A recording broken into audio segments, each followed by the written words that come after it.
You want to support Roland Martin Unfiltered? Be sure to join our Bring the Funk fan club. Every dollar that you give to us supports our daily digital show. There's only one daily digital show out here that keeps it black and keep it real as Roland Martin Unfiltered. By going to RolandMartinUnfiltered.com, you can make this possible. Let's go to some big news out of New York City, where activists there are demanding that all of the cases that Linda Fairstein was involved in when she was head of the New York Sexual Crimes Unit be reopened as a result of her actions in dealing with the Central Park Five.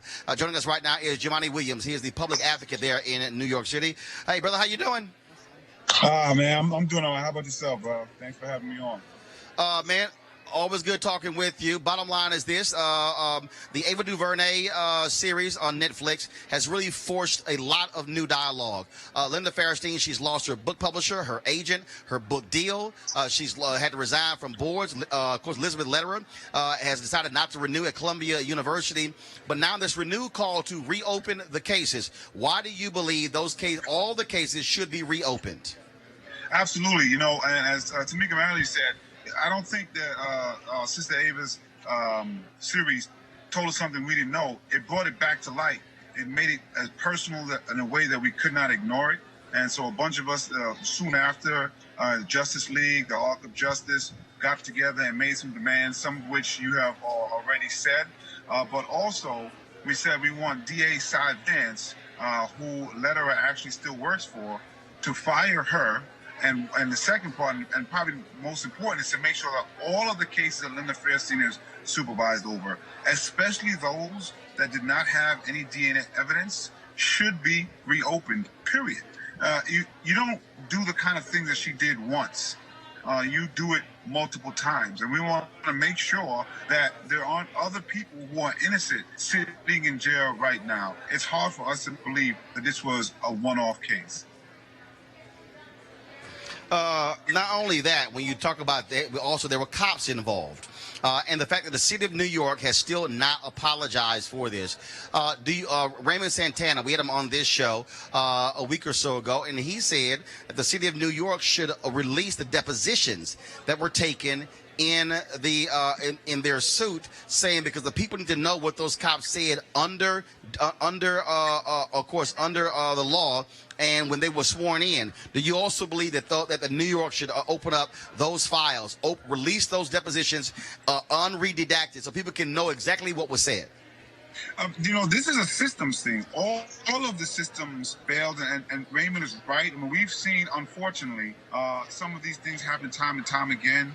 With the Eric Garner case, there was actually the reports that were put on. There were things that just were not true, and we've actually had this happen in New York City multiple times, and everybody knows that there are cases, unfortunately, where officers have lied and there has been no repercussions. So I would say 100% yes.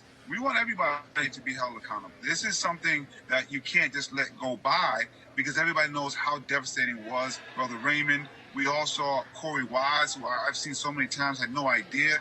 He's a superhero to me right now. But we owe it to them and to the other folks who have been going through this and the people who we know are still in jail now to keep pushing forward. And we are not going to let up until Cy Vance, the DA, says that he's going to make sure that these things are reviewed and Lederer, who still works for him, is fired. And we should go further and ask for these depositions to be reopened so people can see what happened and the folks who were involved are held accountable.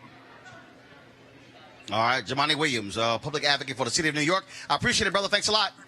Well, let me just say at 5:30 on Monday, 100 Center Street, we're going to be going to Cy Vance's office. We're asking everybody to join us, Justice League, Arc of Justice, myself, other electeds, other activists. Please come on down and meet us in New York City, 5:30 Monday, 100 Center Street. All right, brother. I appreciate it. Thanks a lot. Peace.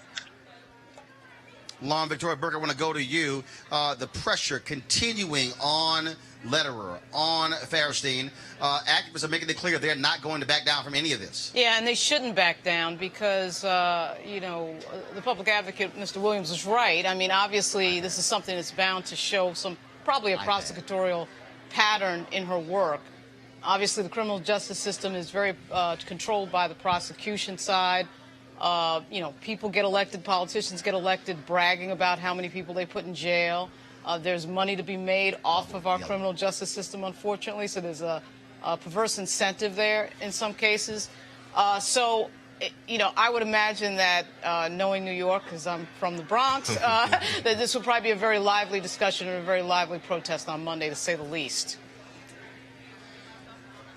Eugene, Craig, what we're talking about here is, again, people demanding accountability, and that's what we're looking at, a level of accountability when it comes to these prosecutors. Yeah, and I agree 100% with the activists. The thing is this: when you see one instance, 1 ounce of prosecutorial misconduct, you got to open up every case. Because the thing is this: our justice system is supposed to provide equal justice under the law. And if you find a trace of equal justice not being applied, you have to have reasonable suspicion that it wasn't applied in other cases. And so, it's only right that, and this is something that should have happened years ago. This is something that should have happened a decade ago when these gentlemen were found to be innocent. It should have been demanded then that the rest of her cases, the rest of their cases were opened up. But with all the new heat around the new biopic of the Central Park Five, or the Freedom Free Five, the rest of the cases from Linda Fairstein need to be opened up. They need to be examined. And look, if she did right by those cases, nothing to happen. If she did wrong by those cases, then we need to figure out how do we properly punish bad prosecutors. And if she's so confident about that, she shouldn't have any problem with the cases being opened up. She's Absolutely. saying that the documentary is inaccurate. Also, by the way, Michael Bloomberg needs to be questioned at some point. He was the one that held up the settlement money, and what was that about exactly? I don't see anybody rushing out to say that this documentary is inaccurate. I don't see any defamation suits being filed. That would indicate to me that the documentary is accurate, and in fact, this insane miscarriage of justice is correct. This portrayal of it is correct. Teresa, what this also shows us is the power of media. The fact that there was a Ken Burns documentary that was done several years ago, that was on PBS, that got some attention, that had the renewed hype. Right. But for this to go on Netflix, the most viewed shows, the most viewed series on Netflix since it premiered May 31st. And because Netflix is worldwide, folks across the world saw this, and not just in the United States. And that's an example of the power of media, the power of digital platforms, but more so the power of knowing what our voice is and actually putting that out to the public. So, in one instance, we are supposed to be having these platforms and these dialogues and these conversations to bring light to the injustices, to bring light to various situations that are happening across the county.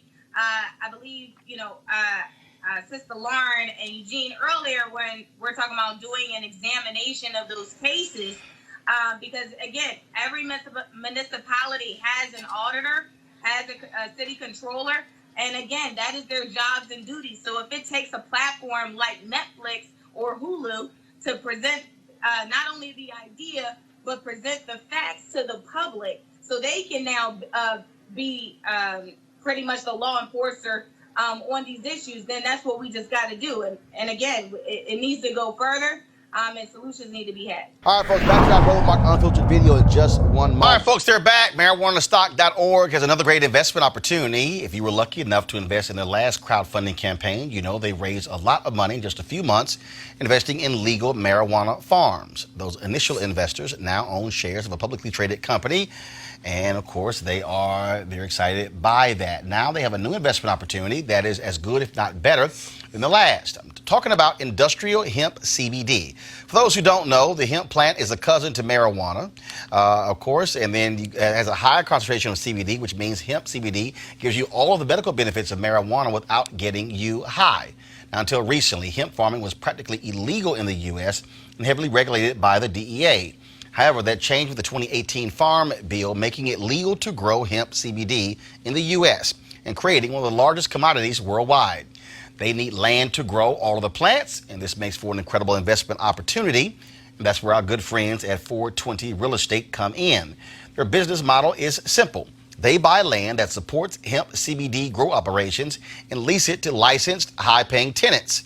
That's right, they are hemp CBD landlords, and you can get in on the action. You can invest in this crowdfunding campaign for as little as $200 up to $10,000. All right, folks, all you got to do is go to marijuanastock.org. That's marijuanastock.org if you want to get in the game. And if you do so, do it now. Now back to your Roland Martin Unfiltered video.